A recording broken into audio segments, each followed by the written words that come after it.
Hello, it's Catherine Maley, author of Your Aesthetic Practice. How are you doing? I hope you're hanging in there okay. I thought I'd give you a little content to help you get through this COVID-19 issue, and that is to build your brand and your list. So let's just jump right in. One reason we want to do this is obviously because we're all sitting still. You have the attention of an awful lot of prospective patients that you wouldn't normally have because most of us are pretty busy and we're not sitting on social media all day or reading our emails.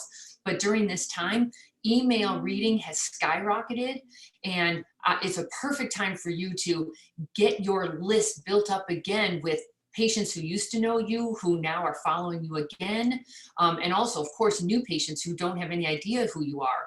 So I'm going to show you what to do and then how to do it, okay? So here's the caveat. Please don't promote right now. If you think about it logically rather than emotionally because you're in a panic, so you want to promote yourself, please hold back.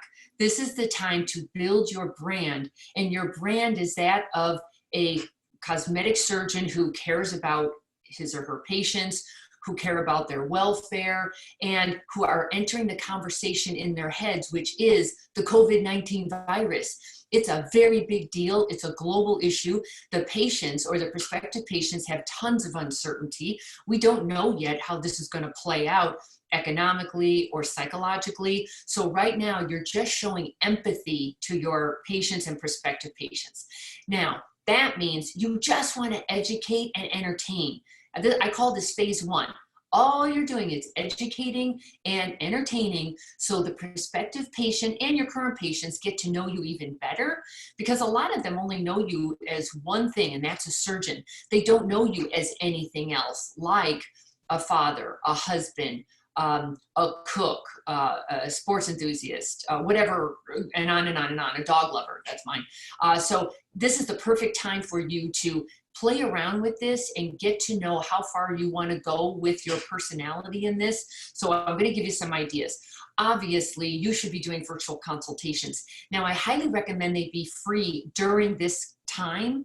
I wouldn't be asking for money right now. You know, it's just, I don't think it's proper. And I think it would hurt your brand. It looks like you're like after, you know, a money grubbing capitalist. So I would just cool it on that. I would offer free consults and I would make them virtual, obviously. So if you're not doing that, please do that. If you need some help on that, look at my blog posts and my YouTube videos where I go into more detail on how to do that. Now, here's where I mean about educating. You have all the content already, and if you don't, what a perfect time for you to start working on a lot more before and after photos for your photo gallery. I hope you've been collecting patient testimonials via video and in writing. And then all sorts of things like patient stories. Patients have a ton of stories, and a story is always, this is the pain I was in, this is why I chose Dr. Smith, this is what he did for me in the process, what that was like, and this is how great I feel now. So you want to collect all of those while you've got some downtime. And I highly recommend you get used to being videotaped. I think it's our future, and the future's here now, thanks to all of this.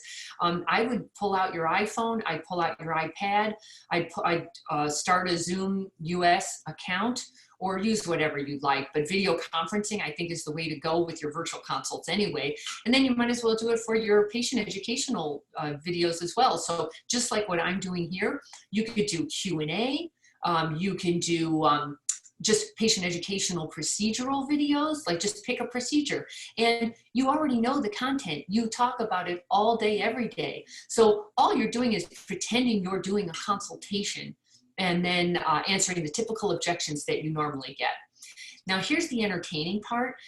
This really is the time to show you as another facet to your personality than just a surgeon. So I just pulled some of these photos, but they took the dog out, but it's like you reading with your dog, you on the treadmill, you cooking in the kitchen, anything that shows that you're a real person.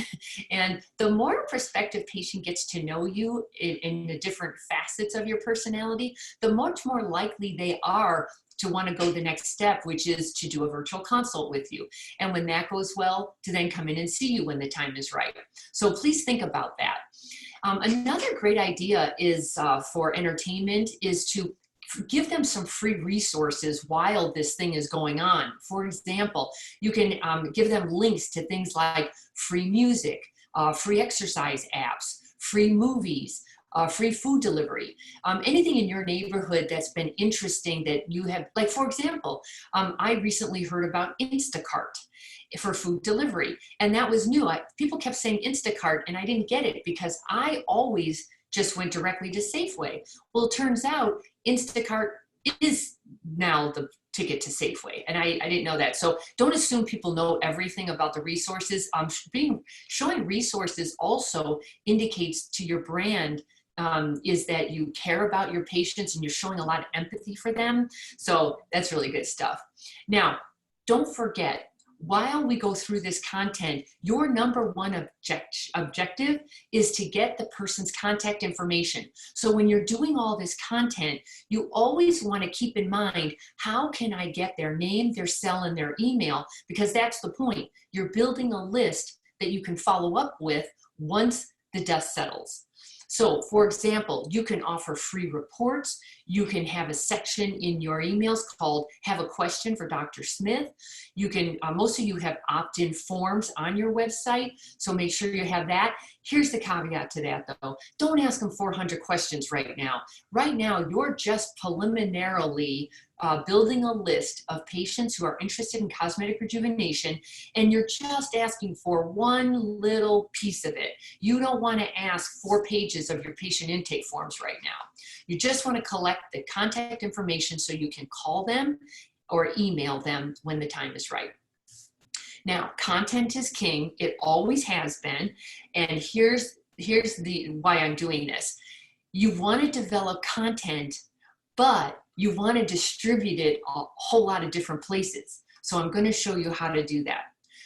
Once you develop some content, the first thing you want to do is keep in touch with your current patients with email.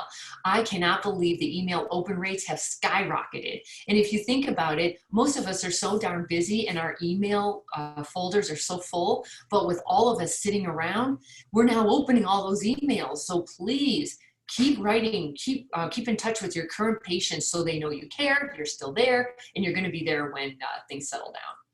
Now, here's a big tip. You want to repurpose and scale the content that you're going to come up with using a content machine. And I'll show you how to do that. So, for example, you've got some content that you did. Now, and I have a bunch of ideas for that, but just for example, let's say you're at home because of the COVID-19, you're shelter in place and you can't go anywhere. You could grab your wife and do a mock consultation with her. Have her be the patient, and she's explaining to you, just like a patient does, her problem with her face or her body, okay? And then you just do your normal thing. So let's say that's your content, all right? And you videotaped it. By the way, in real life, whenever you're going to videotape somebody or you're going to do a virtual consult, always get their verbal permission and in writing too, if you can. And that way there's no issues down the road. Okay, so you've got this piece of content and it's a video of a consultation that you did. The first thing you do is break it up or put the whole thing on YouTube all at once, or Vimeo or Instagram TV. You can cut it up and do shorter videos, or Facebook Watch. So there's a lot you can do with video. You can also have the video transcribed into a Word doc. So now you have the words that you said and she said. Now with that, you can write articles and put them on articles.com.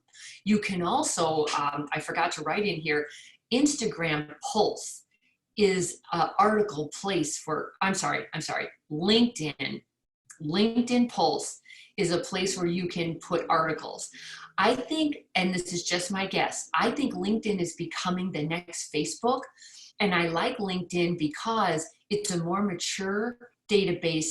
But if you think about it, they're in business. They have jobs, they have money. Then they're more in the business mindset. And that mindset is being competitive, working with competition. So I like that group a lot. So start using LinkedIn as well.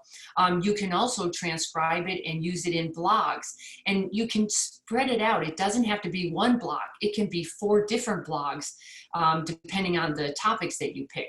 You can also write press releases, and press releases are just very simple. You can just go online and Google what's a press release, and it'll show you the format to go by. And then you just download those on PR.com, NPR. There's also a million of them. There are free PR press, freepress.com, freepr.com. There are a bunch of them. And then you can also, if you still work with Real Self, you can also use your Q&A from your consultation. You can use it to answer questions on Real Self. You also want to take some photos. So you would have one of your kids or somebody else in the house take photos of you, still shots of you working with your patient/wife on the consultation, because then you can take those photos and put them on Facebook, and you can describe what the photo's all about. You can put them on Instagram, of course, or Pinterest or Snapchat.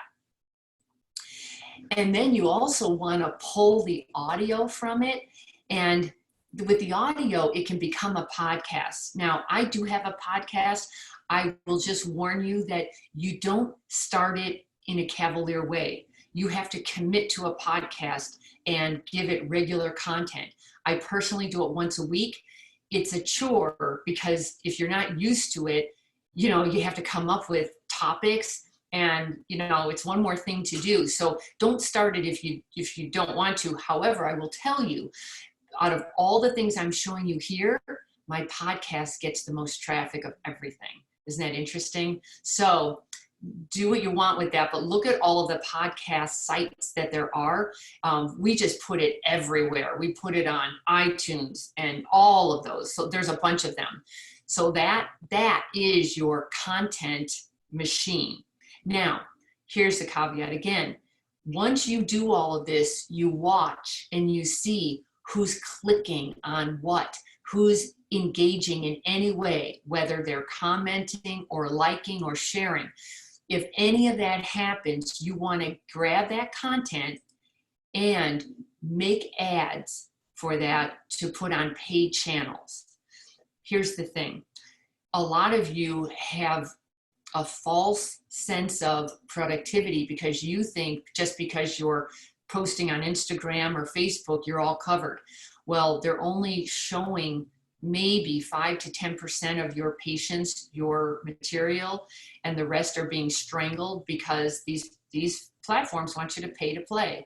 So they're only giving you very limited free exposure, for reach. So almost everything now has to become an ad, just like the old days. You couldn't put something in the newspaper without paying them, and same thing here, or the TV or the radio, same thing. So, but only do it when something works. So you've proven that it works free. Now put some money in it, and now have it grow legs by using Google AdWords or all of these sites that we just talked about. They all have a paid service, and a lot of it's really cheap. You can test things for like $10 and see if it can grow legs even more. And then you put more money into it. You never put more money into advertising unless you see that it's working. If it's working, you keep paying until it doesn't work anymore. So in a nutshell, I gave you this graphic here because the caveat is you just developed one piece of content, but you repurposed it into 19 plus more pieces because you put it on all these platforms, you cut it up, and you used it in a bunch of different ways. A lot of people say to me, God, you seem to be everywhere. Well, that's what I'm doing. I'm doing a piece of content, but then I'm slicing and dicing it and putting it all sorts of different places to try to reach everybody. So not everybody goes to YouTube. Not everybody goes to Facebook. Not everybody goes to Instagram.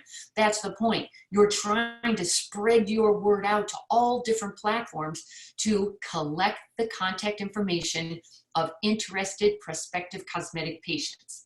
That today, during this crazy time, that's what you're trying to do. Build your brand and build your list. So if you have any questions, see, I'm going to do it too to you. So if you have any questions, just ask me on my website. It's catherinemaley.com, or you can DM me at Instagram at Catherine Maley MBA. I hope this was helpful, and please stay healthy.